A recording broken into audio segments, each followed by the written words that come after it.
The Phantom of Heilbronn. On April 25, 2007, a 25-year-old German police officer named Michelle was on patrol with a 22-year-old named Martin in Heilbronn, Germany. The day had been pretty uneventful, so with nothing else going on, the two decided to post up in the corner of a nearby park's parking lot. What neither of them knew, however, was that they had just become targets, because just minutes later, an armed individual approached their car from the back and opened fire, shooting both officers in the head. A taxi driver eventually noticed the aftermath of this crime and reported it to the authorities almost immediately. Surprisingly, when first responders arrived, they found both officers lying outside the car. Later investigation revealed that their service weapons and handcuffs were missing, suggesting the assailant must have stolen them from the car, which would also explain why the two were outside. Miraculously, despite being shot in the head, Officer Martin managed to survive the encounter after numerous surgeries and being in a coma for 4 weeks. Unfortunately, the incident resulted in total amnesia regarding the attack, leaving the investigators with no direct leads to follow. But just as they were about to lose hope, investigators discovered a DNA sample from the perpetrator on the patrol car's dashboard. However, what should have been the key to solving the case led to a massive rabbit hole instead. One that linked this tragic incident to dozens of crimes dating back more than a decade. You see, while analyzing this DNA sample, the forensics team discovered that it matched perfectly with samples collected from various prior crimes. The first of which happened all the way back in May of 1993, when a 62-year-old woman was strangled to death with a steel wire in her home in Germany. The second crime linked to the same perpetrator happened in March of 2001, when a 61-year-old met his end in a similar manner also in Germany. Apart from their age, another similarity between the two cases was that large sums of money were missing from both homes. Then, in October of the same year, a child accidentally stepped on a syringe used in combination with drugs while playing in a park.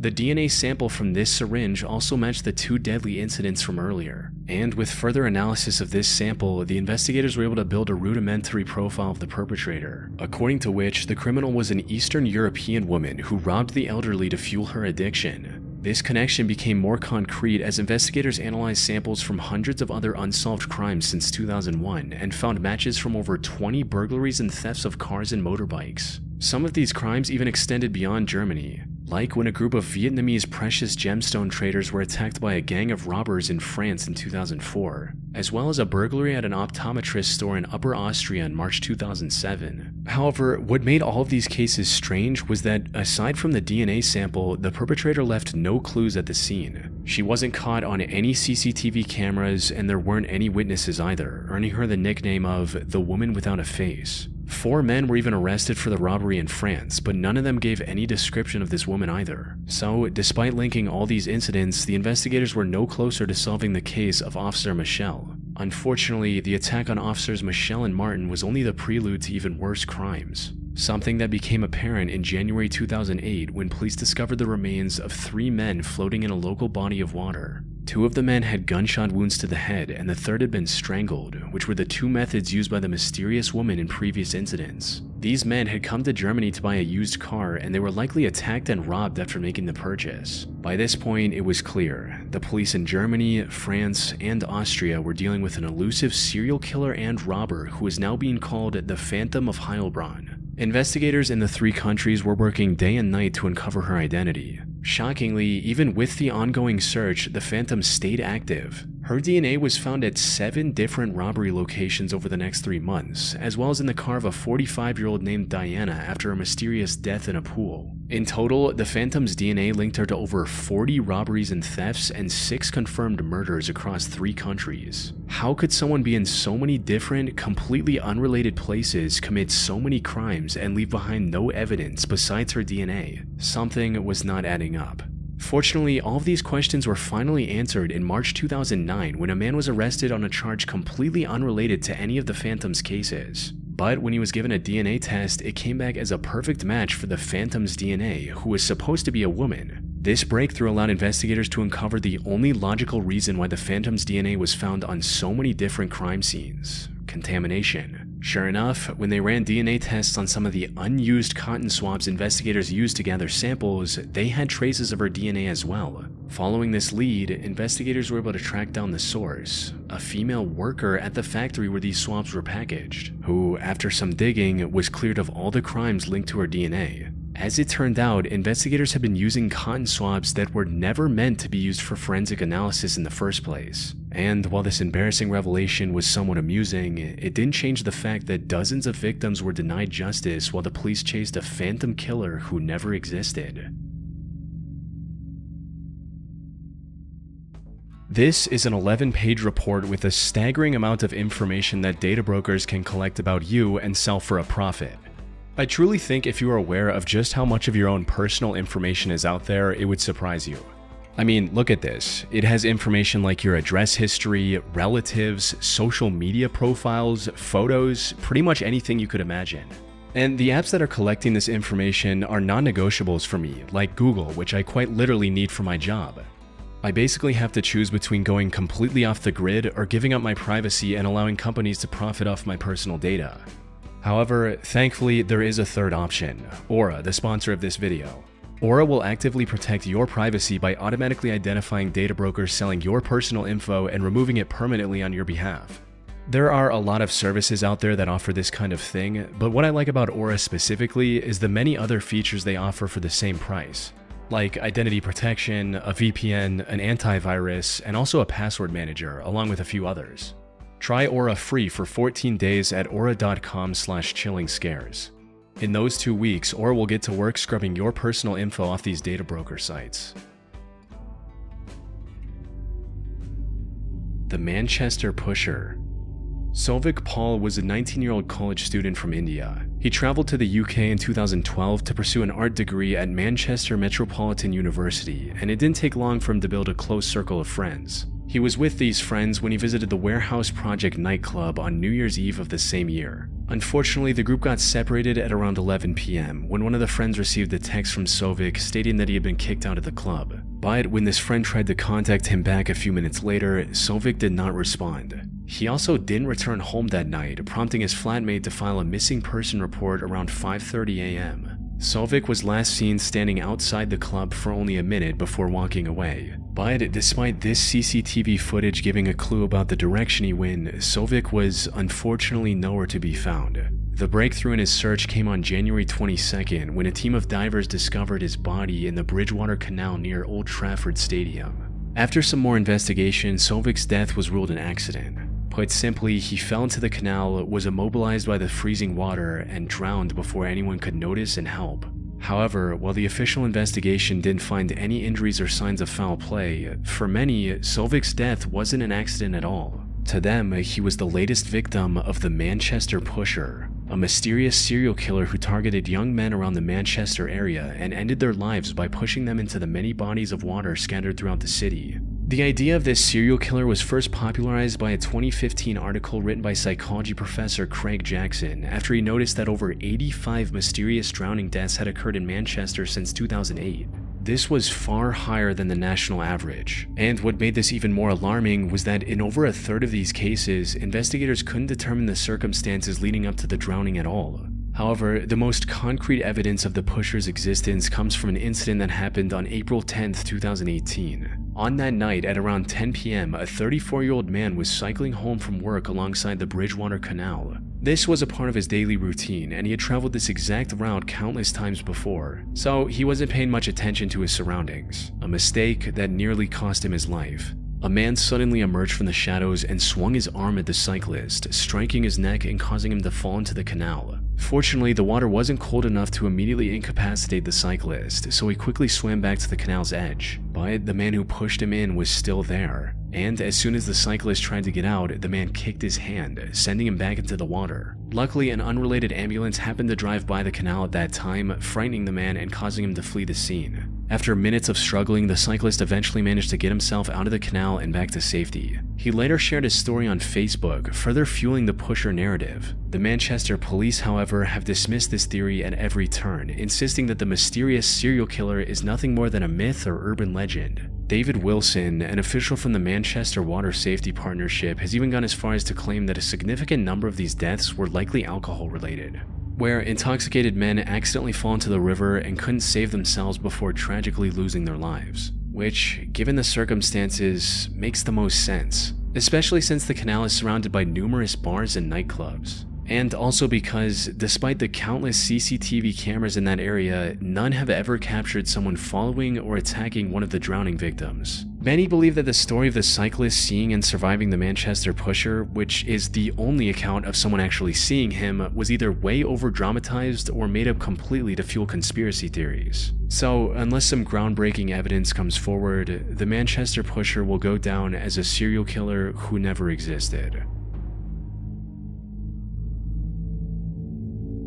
Salish Sea Killer.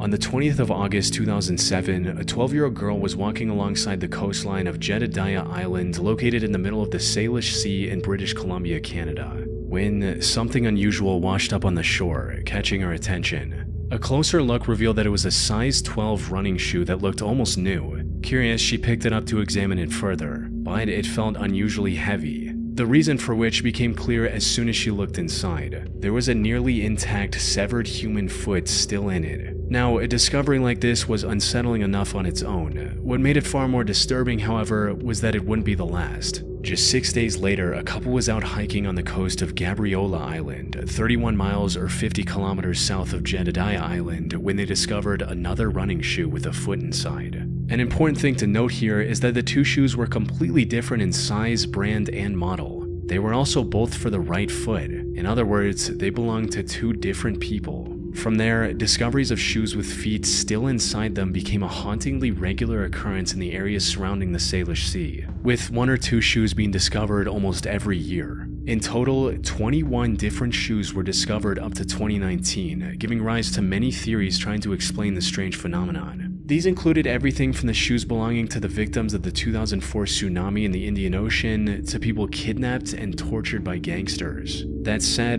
the theory that gained the most attention online linked these discoveries to the so-called Salish Sea Killer, someone who cut off their victims' feet before dumping them into the Salish Sea, allowing the currents to scatter them across the region. But as morbidly intriguing as this theory was, it couldn't have been further from the truth. The only evidence backing the serial killer premise was the shoe discovered in December 2011 in Seattle. This one was wrapped in a plastic bag and had the lower leg still attached to it. However, given the bag and the attached leg, it was likely an attempt to hide the evidence of an unrelated murder and had nothing to do with the other shoes discovered around the Salish Sea. More importantly, DNA testing on the discovered feet allowed investigators to uncover the true origins of the mysterious shoes. And what they found was a lot more mundane, yet equally tragic. Put simply, the vast majority of the discovered feet belonged to people who fell into the Salish Sea and drowned, whether by accident or on purpose. One of the discovered remains even belonged to a fisherman who went missing all the way back in 1987. As for why the feet were severed from the rest of the body, the explanation is actually quite straightforward. Marine animals likely ate the remains of the deceased, while the shoes kept the feet specifically protected. Once they were detached from the rest of the body, the buoyancy of the running shoes made it easier for the currents to carry them to the shore. And while these discoveries spiked between 2007 and 2019, there are still some being found to this day, with the most recent case emerging in July of 2023, further weakening the serial killer theory. The Chicago Strangler. In June 1999, 32-year-old Angela Ford left her home in Chicago to pick up her children's report cards from their school. Before leaving, she reassured her children that it was a short trip and that she'd be back in less than 30 minutes. But she never returned. Her husband filed a missing person report that same evening. Unfortunately, Angela wouldn't be found for another week until June 14th. Investigators found her barely alive in an abandoned building just 2 miles from her home. She had been strangled and suffered multiple other injuries. Sadly, while she was still breathing, she had fallen into a deep coma. And after remaining in that state for over a year and a half, Angela passed away on January 4th, 2001. Worst of all, the person who did this to her was never identified. Though, over time, Angela would be recognized as the first victim of a supposed serial killer known as the Chicago Strangler. The existence of this alleged serial killer was first brought to light by investigative journalist Thomas Hargrove in 2018. Thomas is the founder of a nonprofit called Murder Accountability Project. This organization gathers crime data from around the US and then uses a custom algorithm to find links and connections between these crimes based on factors like location, method, victim's profile, and much more. In 2014, Thomas's algorithm even helped the police tie several horrific crimes to a single suspect, eventually resulting in the arrest of Darren Dion Van, a serial killer who later confessed to ending the lives of 7 different women, though the actual number could be as high as 18.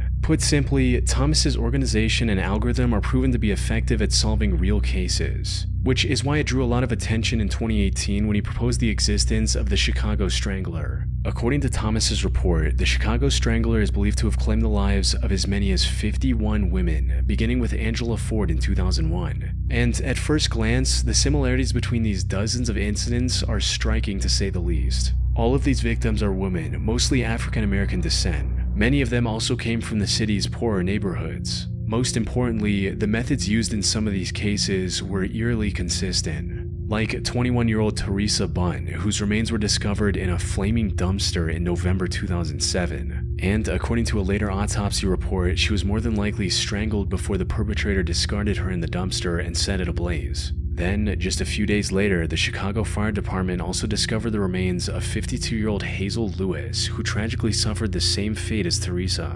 Those are just 2 of multiple examples where the victims took their last breaths under similar circumstances. Thus, the conclusion that they were all committed by the same person or group, the Chicago Strangler. However, not everyone agrees with this assessment. Critics of the serial killer theory argue that while the number of victims at 51 seems absurdly high at first, it averages out to about 3 per year, which, given Chicago's population of over 2.6 million, is sadly not out of the ordinary. However, the strongest opposition to the idea of the Chicago Strangler comes from Chicago's own police department, with a spokesperson stating, "There is absolutely no information to suggest that this is the work of a serial killer." The city's chief of detectives, Melissa Staples, also mentioned that they've taken DNA samples from many of the incidents attributed to the Chicago Strangler. But even after thorough testing, they did not find any correlation between the samples, suggesting each crime was committed by a different person. Whether or not the Chicago Strangler is a real person is still debated to this day.